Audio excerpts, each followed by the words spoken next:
Tolong ya.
Pagi Pak, silakan Pak.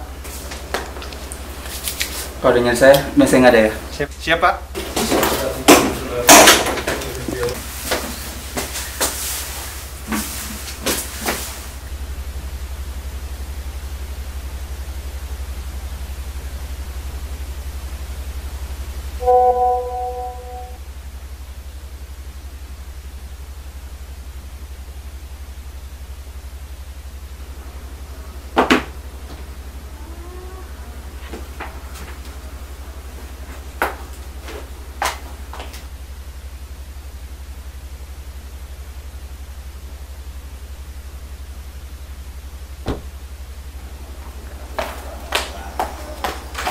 Bu. Heh,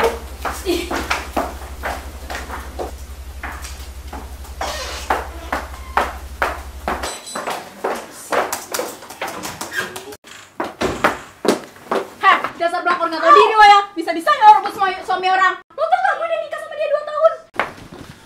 Udah, dia tak mau kerja doang kok, nggak usah ribet deh. Gak nyangka aku sama kamu, Mas. Kamu gak pulang berhari-hari. Kayak gini kamu di belakang aku. Kamu gak inget sama anak kita di rumah, Mas? Udahlah Mas, tinggalin aja ibu tua kayak gini, gak penting. Seharusnya lo yang pergi, dasar murahan. Jadi kamu pilih dia atau aku, Mas? Ya pilih dia lah, lo tuh ya jadi istri nggak becus, nyusahin orang, muak liat muka kamu. Kita pergi aja. Ingat ya, karma bakal datang dan lo bakal gue laporin. Lo yang bakal gue laporin. Pada dasarnya, menurut pasal 1 Undang-Undang Nomor 1 Tahun 1974 tentang perkawinan, tujuan dari perkawinan adalah membentuk keluarga yang bahagia berdasarkan ketuhanan yang Maha Esa. Namun dalam mewujudkan tujuan tersebut, biasanya pasangan suami istri banyak menemukan kerikil dalam perjalanannya. Salah satunya adalah perselingkuhan, baik itu dari pihak suami maupun pihak istri.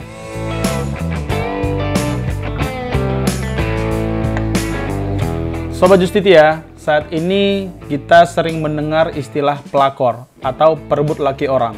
Jika dilihat dari perbuatannya, pelakor ini dapat dikategorikan sebagai perbuatan perselingkuhan. Selain dilarang oleh agama, perselingkuhan ini dapat membuat hubungan perkawinan retak.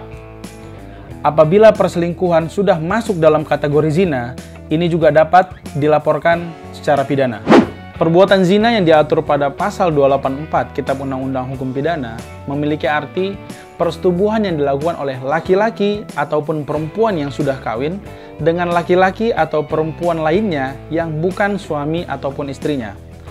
Untuk memenuhi unsur tersebut, maka persetubuhan ini harus dilakukan atas dasar suka sama suka, yang artinya tidak ada paksaan dari salah satu pihak. Apabila ada pasangan suami atau istri yang menyaksikan pasangannya melakukan perbuatan zina ini, maka pasangan suami atau istri tersebut bisa melaporkan pasangannya ke kepolisian atas dasar pasal 284 Kitab Undang-Undang Hukum Pidana. Namun, Sobat Justitia, perlu kita ketahui bahwa delik pengaduan pada pasal ini merupakan delik aduan absolut, di mana apabila tidak ada pengaduan dari pasangan suami atau istri yang dirugikan, maka proses tidak dapat dilanjutkan. Menurut pendapat R. Susilo, pengaduan ini tidak dapat dibelah. Misal seperti kejadian tadi, apabila seorang istri ingin mengadukan suaminya telah melakukan perbuatan zina, maka dia juga harus melaporkan si wanita ataupun pelakor. Begitu juga sebaliknya, apabila istri ingin mengadukan si pelakor kepada kepolisian, maka dia juga harus mengadukan suaminya agar dapat diproses ataupun dituntut. Dalam artian, tidak bisa hanya salah satu pihak yang dilaporkan. Nah, Sobat Justitia, apabila ingin melaporkan perbuatan pidana pada pasal 284 Kitab Undang-Undang Hukum Pidana, maka harus berdasarkan bukti-bukti yang mendukung. Karena kalau tidak memenuhi unsur-unsur dan tidak ada bukti pendukung, maka dapat dikategorikan fitnah loh. Dan seperti yang tadi, apabila teman-teman mendistribusikan ataupun menyebarkan kejadian tersebut melalui media sosial, maka dapat dituntut dengan pasal 27 ayat 3 Jungto pasal 45 ayat 1 Undang-Undang ITE dengan ancaman hukuman penjara maksimal 6 tahun penjara dan atau denda 1 miliar rupiah.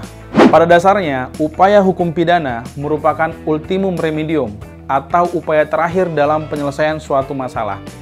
Saya menyarankan bagi pasangan yang mengalami kejadian seperti video tadi, dapat menyelesaikan permasalahan tersebut dengan kekeluargaan, mengingat tujuan dari perkawinan itu sendiri. Sebuah pernikahan dibangun dengan ikatan yang suci. Ia tidak hanya menyatukan dua insan yang berbeda, tapi juga menyatukan dua keluarga besar yang berbeda kultur maupun budaya.